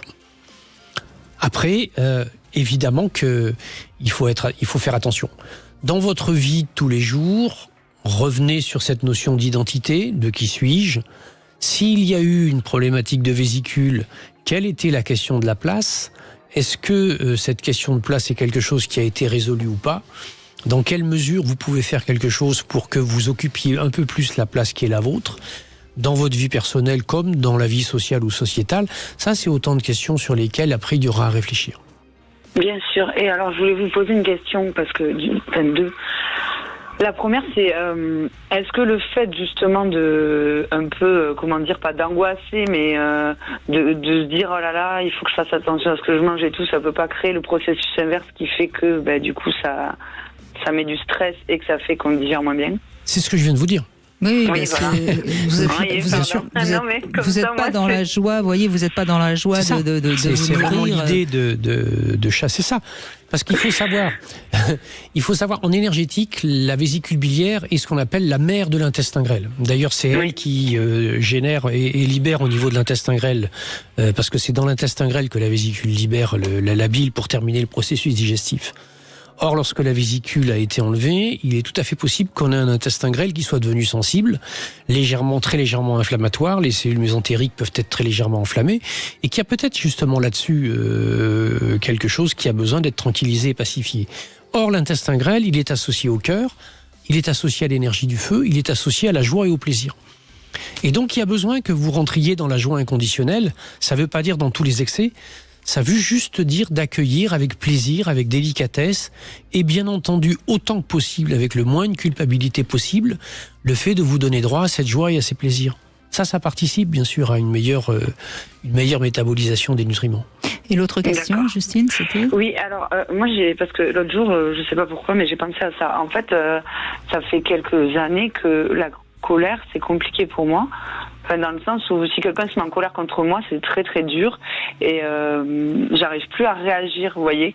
Des fois, les gens, ils se mettent en colère et parfois, dans des situations, se mettre en colère aussi, ça permet de limiter la colère, enfin, de libérer la colère.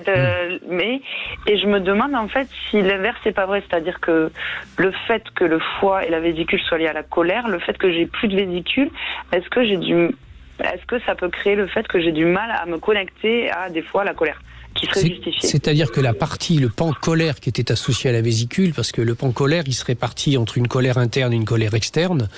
La colère externe est effectivement gérée par la vésicule biliaire et c'est un très grand classique des gens à qui on a enlevé la vésicule. Il y a dans les temps qui suivent l'opération à la vésicule un temps pendant lequel ils sont beaucoup moins nerveux et agressifs parce que quelque part ils ressentent beaucoup moins les montées de colère.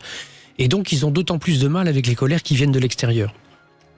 Ça n'est pas du tout étonnant, ce que vous dites. D'accord. Donc, soyez tranquille. Ça n'est pas quelque chose qui signe que vous avez quelque chose qui fonctionne pas bien ou qui vous manque quelque chose. Je pense que c'est au contraire une excellente piste de réflexion vers ce que la pacification intérieure peut être comme outil de bien-être et de mieux-être. D'accord. Eh bien, merci. Donc, en revanche, vous pouvez vous aider en mettant sur un papier quand vous avez une colère. Excusez-moi, Brigitte. Ça, vous pouvez nommer tout à fait sur le papier, etc. Ça évite le coup de théâtre extérieur, mais ça permet de libérer quelque chose. D'accord. Merci en tout cas, Justine. Et puis je pense que tout ça va vous aider à avancer.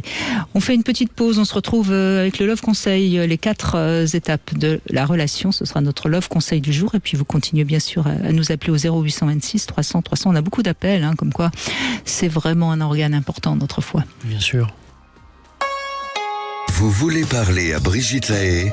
0826 300 300. Ça s'est passé sur Sud Radio. Vous êtes contre cette loi immigration, Boris Vallaud? J'ai un gamin qui est arrivé à 16 ans, qui porte sur sa peau des cicatrices, qui nous raconte la torture, les geôles en Libye, les viols, et qui s'inscrit dans un lycée, me dit j'ai eu le brevet, et que son maître d'apprentissage peut pas l'embaucher. Vous avez pas l'impression qu'il y a un truc où on marche sur la tête? Sud Radio, parlons vrai. Cam4.fr, le plus grand site de webcam live réservé aux adultes.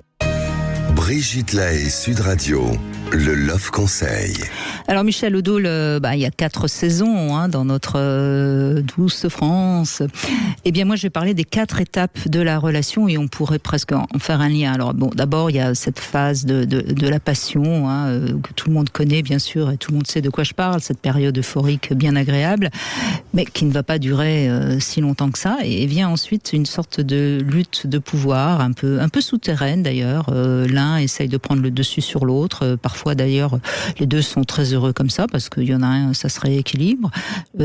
Parfois chacun a le pouvoir dans un domaine et l'autre ailleurs, et ça c'est plutôt bien. Vient ensuite la troisième étape, le stade de dépendance ou d'indépendance, qui est aussi une phase où on va avoir parfois des frictions dans un couple.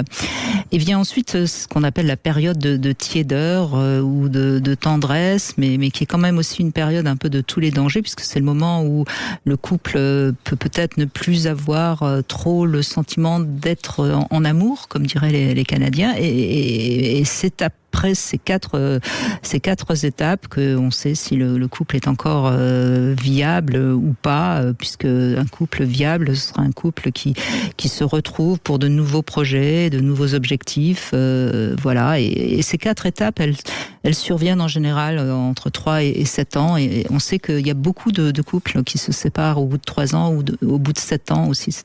Alors je sais que vous qui tenez compte aussi des périodes de la vie, vous savez que le 7 ans c'est très symbolique. Bien sûr, oui, mais c'est tout à fait ça. C'est-à-dire que, vous savez, il y a une grande idée de fond qui permet un petit peu de résumer ça, c'est que le couple est un compromis, mais pas une compromission. C'est-à-dire une capacité à retrouver un chemin ou une direction qu'on partage, chacun la déclinant à sa façon, et que l'ingrédient essentiel, comme on cuisine pour ça, c'est le respect de soi et de l'autre. Ça, c'est quelque chose de très important. Et le deuxième ingrédient fondamental, c'est la communication. À partir du moment où les choses sont dites comme il convient. Bien sûr. À partir du moment où il y a un respect qui est un respect mutuel, on passe les étapes sans problème. Et l'idée, elle est vraiment que c'est pas quelque chose de naturel. C'est quelque chose qui se construit. C'est quelque chose qui demande de la présence, de l'investissement, de la conscience et de la confiance. Et oui, et c'est pour ça qu'il faut savoir d'abord se poser ses limites, se respecter, mais aussi accepter les limites de l'autre. Et ça passe en effet par de la communication. Mais pour communiquer, il faut être deux, ce qui n'est pas toujours évident. Bonjour Carmen. Bonjour Brigitte, bonjour Michel Odoul. Bonjour. Quand j'ai su que je passais l'antenne, j'ai un peu le cœur qui s'est mis à battre. J'arrive pas à trouver du rescue, mais bon, je vais dire. Mais c'est pas grave, ça c'est normal, c'est un peu de stress tout simplement, et puis c'est bien de le dire, voyez, parce que le fait que vous puissiez le dire, Carmen, déjà ça libère quelque chose, donc vous avez eu raison. D'abord, je voulais vous féliciter, Brigitte, je vous écoute depuis mes 2 ans d'arrêt maladie, en burn-out, et voilà, donc je voulais souvent intervenir à vos émissions, mais bon, c'est pas le sujet. Aujourd'hui, j'ai cette chance. Michel Odoul, merci. Voilà, je voudrais essayer de comprendre avec vous peut-être cette histoire de constipation que j'ai depuis très très longtemps. Oui. Voilà, donc je n'aime pas la médecine chimique, donc je vais voir vers les médecins acupuncteurs, médecine douce, tout ça. Et on me dit souvent que c'est dû à mon foie parce que il libère pas suffisamment de bile. Et du coup, ça suffit pas pour les faire descendre les excréments, quoi. J'ai un retour, je ne sais pas si vous m'entendez bien. Oui, on vous entend très bien, Carmen. Tout à fait, oui. Mais on a bien compris ce que vous nous Bon, voilà, je suis âgée de 60 ans, j'ai une hygiène de vie correcte parce que, je mange sainement, je fais du sport, du yoga, de la danse, du tango, voilà. Et voilà, mais bon, mon foie, je ne sais pas si c'est le foie ou autre chose. Écoutez, si vous continuez à faire du tango, etc., votre foie il va bien, parce que dans le tango, il faut être tonique. Donc, je pense que le foie va bien et que le problème qui est le vôtre, je ne sais pas si c'est votre foie qui ceci, cela. Ce qui se passe en revanche, c'est qu'effectivement, c'est que dans les liens et les relations d'énergie qu'il y a entre le foie et plutôt la vésicule et le gros intestin, c'est que effectivement, on dit en médecine chinoise que la vésicule est l'organe qui est contrôlé par le gros intestin, et que quand il est en tension d'excès, il peut se révolter contre lui. Et il y a, si vous voulez, derrière la constipation très, très schématiquement. Alors sur le plan physiologique, bien évidemment, ça je crois que c'est pas nécessaire de décrire ce que cela signifie sur le plan physique. Sur le plan psycho-émotionnel, eh bien, ce qui va avec, c'est la retenue. C'est-à-dire que vous êtes sans doute quelqu'un qui a passé beaucoup de temps dans votre vie à vous retenir, à ne pas oser dire ou faire, à ne pas oser me mettre en colère. Et ben voilà. Et que donc cette retenue, petit à petit, jamais à crier. Elle est devenue un réflexe. Ouais, et donc, vous savez, il existe par exemple une thérapeutique qui est connue dans les approches alternatives, pas pour ce qui est votre cas, mais qui est connue dans sa manière avec laquelle elle fonctionne, qui s'appelle la thérapie par le rire. Et dans cette thérapie par le rire, même si on est très triste et qu'on n'arrive pas à rire, qu'est-ce qu'on fait ? On fait des exercices dans lesquels on rit de façon forcée, et ça finit petit à petit par déclencher quelque chose. Vous avez besoin de faire quelque chose d'extrêmement basique et simple, c'est de vous relâcher. Alors c'est vrai que là, le tango ne va pas faciliter les choses. Mais voilà, parce que quand vous dites, Michel Odoul, qu'il faut être tonique pour le tango, au contraire, on fait que me dire, allez, lâche. C'est deux arbres qui dansent ensemble. Oui. Et c'est pour ça aussi que j'aime beaucoup le tango et où j'arrive parfois à me lâcher. Mais bon, c'est pas toujours... Et si on vous parlait de la valse, ça vous poserait problème ou pas ? Je préfère le tango. Non, mais je ne vous ai pas dit qu'il fallait arrêter le tango. Est-ce que vous voyez comment vous êtes tout ou rien ? Oui, je sais. Donc, vous pouvez tout à fait continuer le tango. C'est vrai.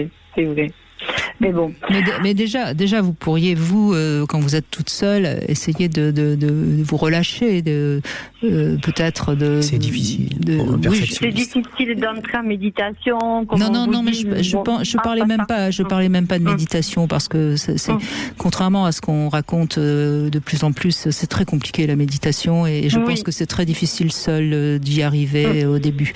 Après, une fois qu'on a été entraîné, on y arrive. Mais franchement, je pense qu'on nous ment beaucoup sur cette idée de pleine conscience. On nous raconte non, mais je vous dis, vous pourriez déjà toute seule vous lâcher en dansant, par exemple sur des musiques un peu plus rock ou des choses comme ça.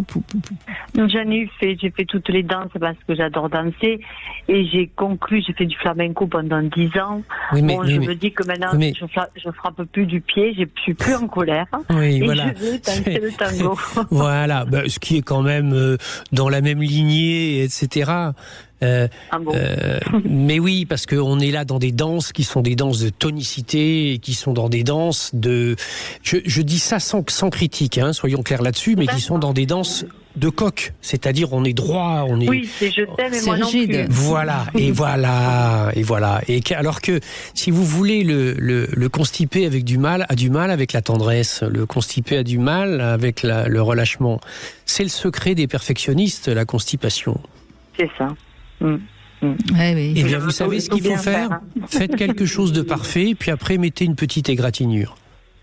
D'accord, quand je ferai mes jolies tables devant mes invités, où je suis toujours félicitée, après je faites un tout petit truc de mauvais goût quelque part. Mettez les couverts à l'envers pour voir s'ils réagissent. Et si personne réagit, vous dites franchement, vous regardez rien.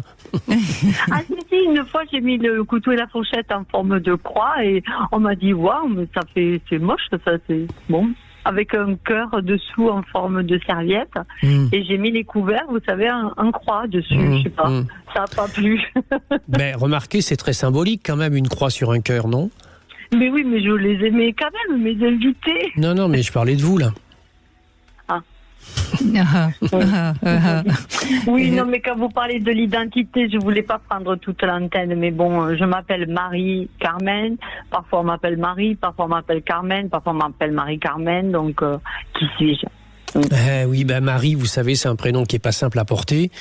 Et puis depuis Monsieur Bizet, Carmen non plus. Donc, prends garde à toi, prends garde à toi, Carmen. Mais oui. Je sais, mais comment... À quand remonte la dernière fois où vous vous êtes laissé prendre dans les bras de quelqu'un avec tendresse ? Il n'y a pas longtemps, avec mon ami Ieux, il y a 8 jours. Oui. Ça fait du bien. Eh ben alors ? Oui, mais bon, après, on peut parler aussi, mais je voudrais pas trop monopoliser. Non, mais vous monopolisez pas. Ça fait 2 fois que vous le dites, alors qu'on vient de vous dire au contraire. Lâchez-vous, Carmen, lâchez-vous. Si je puis dire, voyez. Non, mais parce que vous parlez de la frustration. Et dans le foie, on dit la colère et la frustration. Donc, voilà, je suis frustrée. De quelque chose. Oui, mais si c'était directement sur vous, sur votre image ou votre identité, ça serait sur votre foie que ça aurait tapé. Là, c'est sur le gros intestin. Vous savez, je vais vous donner une illustration. Ah oui, Qu'est-ce que c'est qui illustre ce qui se passe quand le gros intestin est en tension? C'est ce que j'appelle la psychologie du bricoleur. Le bricoleur, quand il range des choses chez lui, il trouve un bout de ficelle qui fait 2 cm, il le jette pas parce qu'il dit ça peut toujours servir. C'est-à-dire qu'on est dans une espèce d'attitude de sursécurisation et de vouloir être capable de répondre à tout. Personne ne vous demande ça à part vous-même. Vous vous mettez la pression tout le temps, Carmen, en fait. C'est ça qu'on est en train de vous dire. C'est que, je ne sais pas, prenez juste tous les jours 1 heure pour vous, simplement pour ne rien faire ou faire que des choses très agréables dans la douceur et la tendresse pour vous-même, en fait. C'est ça que vous devez. Vous ne devez pas toujours être en train de faire quelque chose de bien, voyez. C'est tout ça qu'on vous dit. Pour juste... Perfection. Mais oui, mais c'est peut-être pour se faire remarquer au sein d'une famille où on est la 3e fille. Mais qu'importe. Ça y est, vous êtes en train de vous critiquer à nouveau, c'est bien, félicitations. Oh mince. Qu'importe les raisons, mais ce qu'il faut, c'est... Vous savez, je crois qu'on ne le dit pas assez. On peut trouver la raison pour laquelle on est dans ce fonctionnement-là. Et puis, il y a une autre méthode qui marche parfois très bien, c'est changer nos habitudes. Et comme par hasard, on va être moins coincé dans ce qui a fait qu'on est dans ces habitudes-là.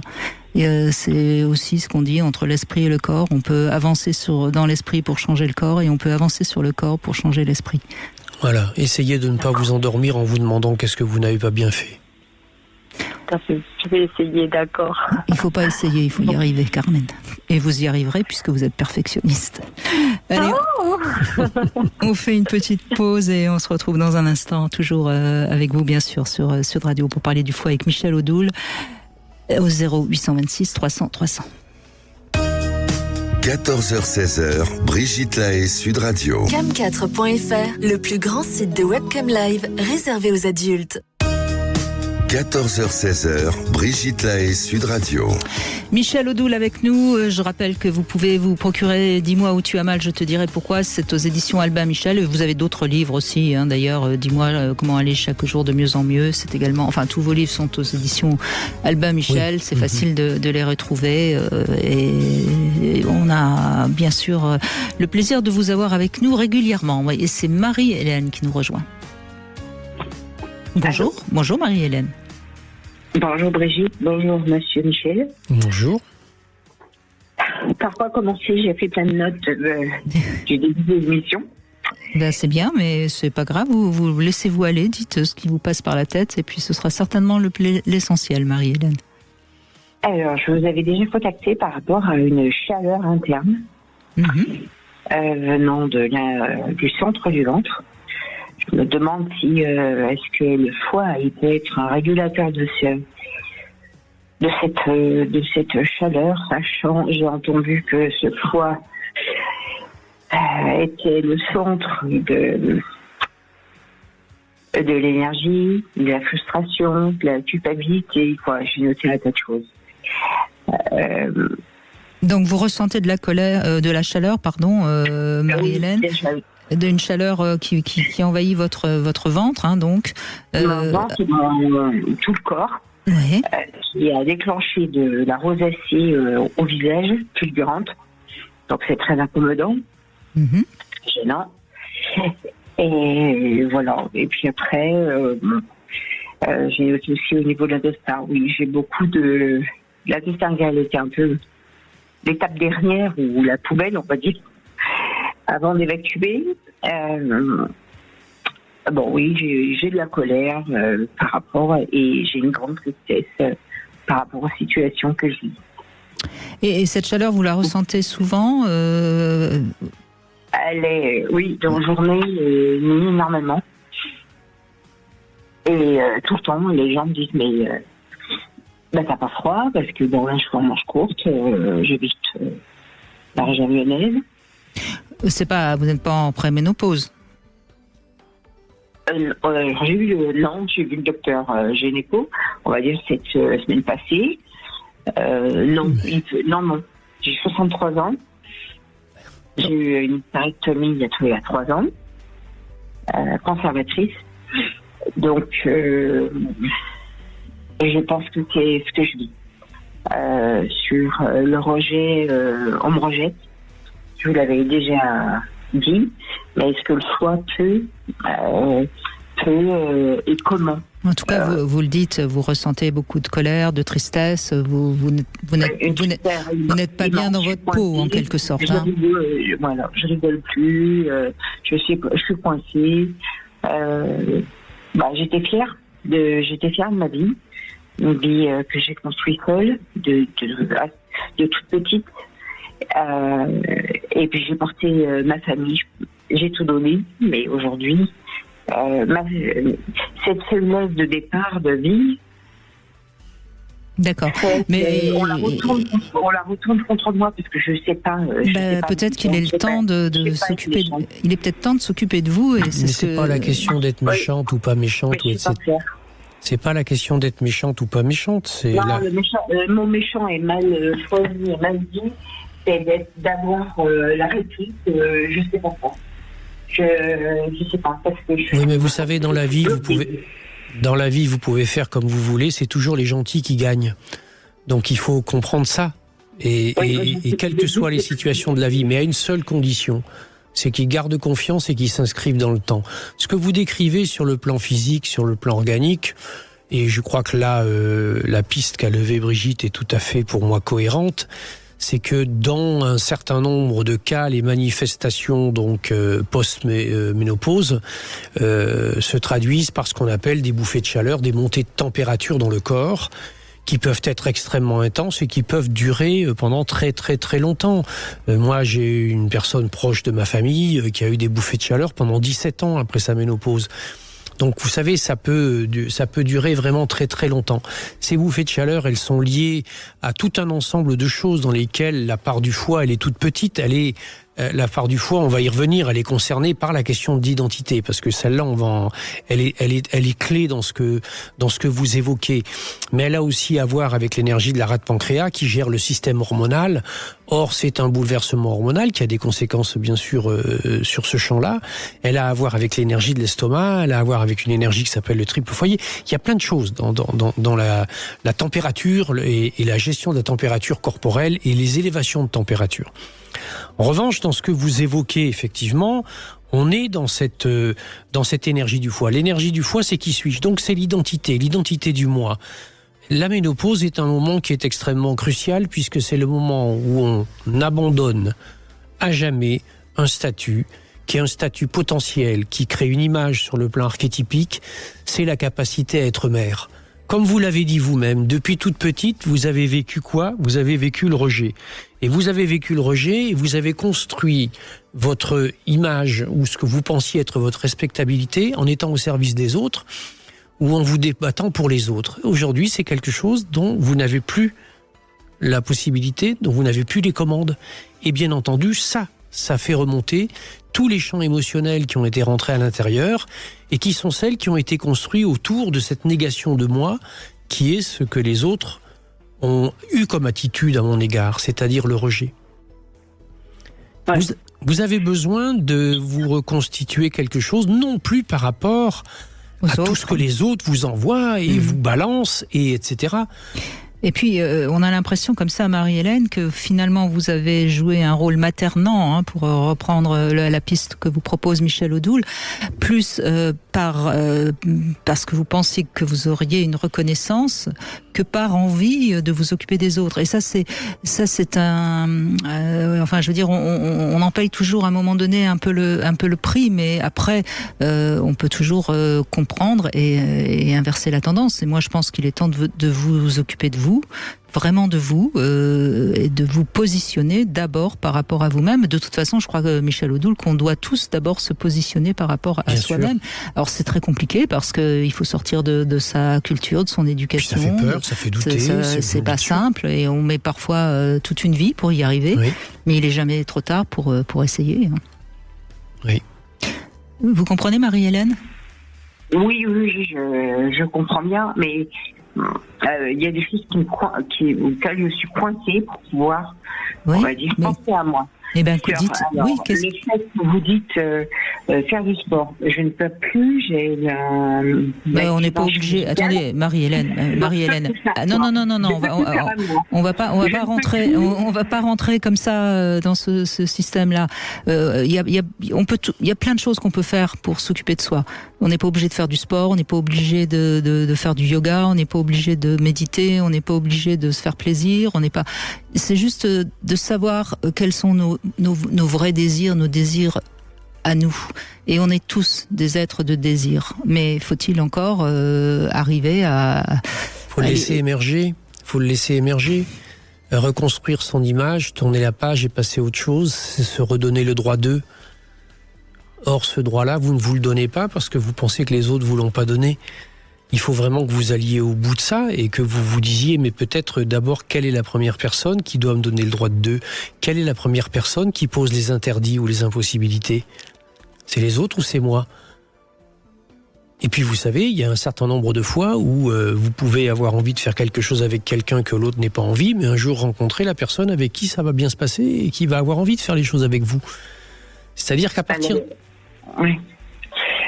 Non, mais les autres, c'était qu'un univers, c'était qui gravitait autour de moi, et c'était mes enfants et petits-enfants. Et aujourd'hui, il n'y a plus. Ben voilà, mais vous voyez bien que vous êtes je peux pas,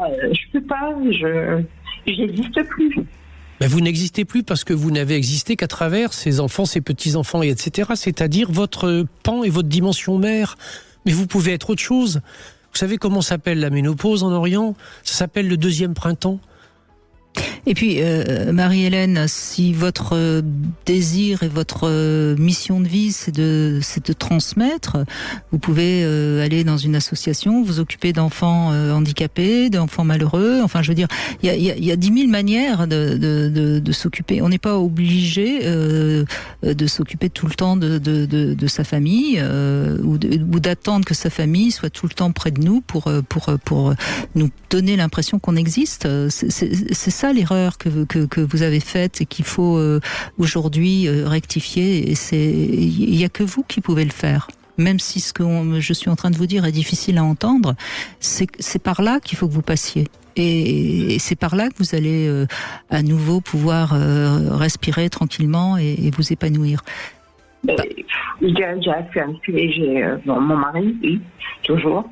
Mais vous avez, je crois, Marie-Hélène, vous êtes, excusez-moi, mais vous êtes en vie.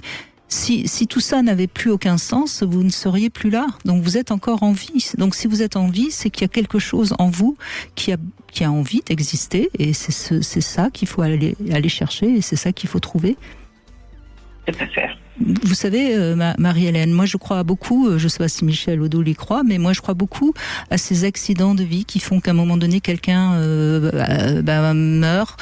Tout simplement parce que quelque part il a plus envie. Mais là vous êtes là. Au bout d'un chemin. Vous êtes là. Bien sûr. Donc vous avez envie, mais il faut trouver de quoi. Mais j'ai juste entendu quelque chose à propos d'un mari, mais peut-être que ce mari, pour pouvoir faire quelque chose ou occuper une place à vos côtés, encore faut-il que vous lui laissiez de l'espace. Encore faut-il que vous lui donniez le droit d'intervenir et de rentrer là-dedans. Encore faut-il que vous lui permettiez d'exprimer peut-être la façon dont lui, il vous voit et vous perçoit, et la façon dont lui, il aurait peut-être envie que les choses se passent avec vous. C'est un vrai challenge. Ça ne veut pas dire que ce soit facile, mais il faut pas... ne vous oubliez pas. Ne vous laissez pas tomber. Vous reprochez au monde extérieur de vous avoir rejeté. Ne vous rejetez pas vous-même. Voilà, je crois que c'est une belle manière de conclure, Marie-Hélène. Merci en tout cas, merci de votre appel. On va conclure justement, Michel Odoul, merci. Dis-moi où tu as mal, je te dirai pourquoi. C'est la Bible que vous pouvez vous procurer aux éditions Albin Michel. Demain, on sera avec Éric Allaire, on va revenir sur la prostate. Est-ce que c'est le symbole de la virilité? Quel est son rôle dans la vie sexuelle de l'homme? Et c'est avec Éric Allaire que vous saurez tout ça. Et tout de suite, bien sûr, vous retrouvez Alexandre Delovan. Sud Radio. Sud Radio. Parlons vrai. Parlons vrai. Sud Radio. Parlons vrai. Et donc, Madame Latsou, vous en rêvez toutes les nuits? Oui, docteur, c'est terrible. Je rêve de véranda, de carport, de pergola et même de pool house. Ah, oulala. Qu'est-ce que je dois faire, docteur? Personnellement, je ne peux rien faire pour vous. En revanche, Akena saura vous trouver une solution